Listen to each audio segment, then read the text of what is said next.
हाल ही में संपन्न GST council की 48th मीटिंग में लिए गए कुछ महत्वपूर्ण निर्णय और इन डिसीजंस के मद्देनजर काउंसिल ने कुछ की रिकमेंडेशंस किए हैं।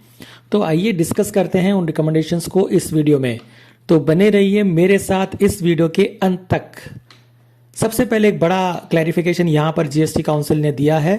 काउंसिल ने स्पष्ट किया है कि 18 जुलाई 2022 से रेसिडेंशियल ड्वेलिंग पर लगने वाला आरसीएम उस केस में एप्लीकेबल नहीं होगा जहां पर रजिस्टर्ड पर्सन द्वारा अपनी पर्सनल कैपेसिटी में अपने ओन अकाउंट पर रेंट पे कर दिया गया है। यानी अगर रेसिडेंशियल ड्वेलिंग का कोई बिजनेस यूज नहीं है और सिर्फ अपनी पर्सनल कैपेसिटी में ही लिया गया है तो उस केस में जीएसटी एप्लीकेबल नहीं होगा। इसके अलावा एक और बड़ा रिकमेंडेशन है जीएसटी लॉ में विभिन्न ऑफेंसेस को डिक्रिमिनलाइजेशन किया जाना, यानी कि इन प्रोविजंस को रिलैक्स किया गया है। जीएसटी में प्रोसिक्यूशन लॉन्च करने के लिए थ्रेशोल्ड लिमिट को 1 करोड़ से बढ़ाकर 2 करोड़ करने का रिकमेंडेशन किया गया है। इसके अलावा सेक्शन 132 के क्लॉजेस जी, जे एंड के को भी डिक्रिमिनलाइज करने का रिकमेंडेशन जीएसटी काउंसिल के मीटिंग में किया गया। अकॉर्डिंगली अब यह प्रस्ताव किया गया है कि इन क्लॉसेस में जो ऑफेंसेस फॉल करते हैं उनके संबंध में प्रोसिक्यूशन की कार्रवाई नहीं की जाएगी। तीसरा नोटेबल प्रस्ताव है उन अनरजिस्टर्ड सप्लायर्स और कंपोजिशन टैक्सपेयर्स को ई कॉमर्स ऑपरेटर्स के थ्रू इंट्रा स्टेट सप्लाई के लिए परमिट किया जाना। ये एक वेलकम स्टेप होगा क्योंकि आज के इस दौर में ई कॉमर्स के थ्रू बिजनेस एक आम बात है और इससे किसी भी बिजनेस को कमर्शलाइज होने और ज्यादा से ज्यादा लोगों तक पहुंचने में मदद मिलती है। अब तक composition taxpayers e commerce operators के थ्रू सप्लाई नहीं कर सकते थे, लेकिन अब यह रिकमेंड किया गया है कि इस संबंध में एक स्कीम इंप्लीमेंट की जाएगी। इस स्कीम के इंप्लीमेंटेशन के लिए समय सीमा 1/10/2023 तक तय की गई है।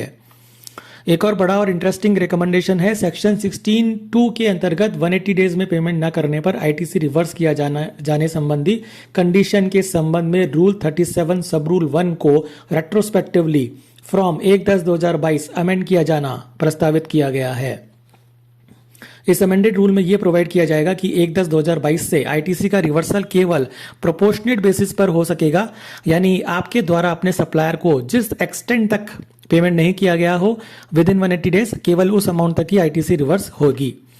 Section 16 subsection 2 sub clause C की कंडीशन को फुलफिल करने के लिए manner of reversal of ITC बताने हेतु एक नया रूल 37 सीजीएसटी रूल्स में इंसर्ट किया जाना प्रस्तावित किया गया है। ये रूल मैनर ऑफ रिवर्सल को प्रेस्क्राइब करेगा। ये एक सिग्निफिकेंट चेंज होने जा रहा है क्योंकि अब तक इस बारे में कोई क्लैरिटी नहीं थी और रूल 37 के इफेक्टिव होने के बाद ऐसे केसेस में जहां पर आपका सप्लायर टैक्स पेमेंट नहीं करता है तो ऐसे सप्लायर से प्राप्त आईटीसी को आपको रिवर्स करना होगा। हालांकि इस प्रकार रिवर्स की गई आईटीसी को आप फिर से रिक्लेम कर सकते हैं अगर आपके सप्लायर ने टैक्स का पेमेंट कर दिया है। सेक्शन 16 सबसेक्शन 2 क्लॉज सी की कंडीशन को लेकर पहले भी सवाल उठ चुके हैं और इस सेक्शन की कॉन्स्टिट्यूशनल वैलिडिटी को विभिन्न हाई कोर्ट्स में चैलेंज किया जा चुका है।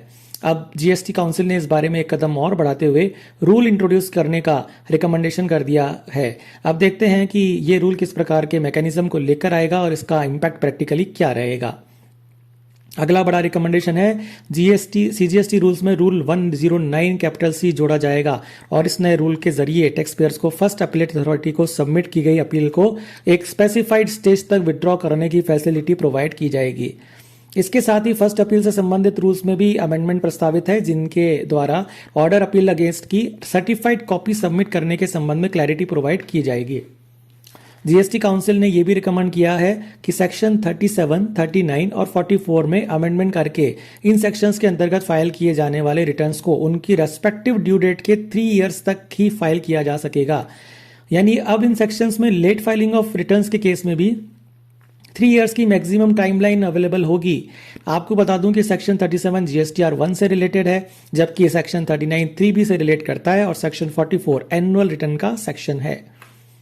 जीएसटी काउंसिल के एक और नोटेबल रिकमेंडेशन के अनुसार सीजीएसटी रूल में रूल 88 सी इंसर्ट किया जाएगा जिसमें यह प्रोवाइड किया गया है कि जीएसटीआर 1 और 3B में दर्शाए गए टर्नओवर में डिफरेंस होने पर एक system generated intimation concerning taxpayer को पोर्टल के जरिए अवेलेबल कराई जाएगी। इस रूल में एक स्पेसिफाइड परसेंटेज का उल्लेख होगा और इस स्पेसिफाइड परसेंटेज से ज्यादा डिफरेंस होने पर कंसर्निंग टैक्सपेयर को ऑनलाइन फैसिलिटी के जरिए इस डिफरेंस को एक्सप्लेन करना होगा या फिर एडिशनल टैक्स लायबिलिटी को डिस्चार्ज करना होगा। अगर आपने इस कम्युनिकेशन को इग्नोर किया और कोई रिप्लाई सबमिट नहीं किया या फिर टैक्स जमा नहीं करवाया तो आप अपने सब्सिक्वेंट टैक्स पीरियड का जीएसटीआर 1 फाइल नहीं कर पाएंगे। अब इस रूल के इफेक्टिव होने और पोर्टल पर फंक्शनैलिटी एक्टिवेट होने पर ही पता चलेगा कि इस रूल का प्रैक्टिकल इम्प्लीकेशन क्या होगा और प्रैक्टिकली टैक्स पेयर्स और उनके कंसल्टेंट्स को क्या मुश्किल पेश आ सकती है। हालांकि इस रिकमेंडेशन में ये स्पष्ट नहीं किया गया है कि टैक्स पेयर द्वारा रिप्लाई सबमिट किए जाने और अपने रिप्लाई में डिफरेंस को एक्सप्लेन कर दिए जाने पर प्रोसीडिंग्स ड्रॉप होंगी या नहीं, और यदि हाँ तो किस मैनर में। इसके अलावा जीएसटी काउंसिल ने कुछ इंपॉर्टेंट मुद्दों पर सर्कुलर्स इशू करने का रिकमेंडेशन भी किया है, जैसे 2017-18 और 18-19 में जीएसटीआर 3B में क्लेम की गई इनपुट टैक्स क्रेडिट और 2A में रिफ्लेक्टेड टैक्स क्रेडिट में डिफरेंस के वेरिफिकेशन के संबंध में, ई इनवॉइसिंग की एप्लीकेबिलिटी के संबंध में, सेक्शन 75 सबसेक्शन 2 के अंतर्गत रीडिटर्मिनेशन ऑफ डिमांड के संबंध में।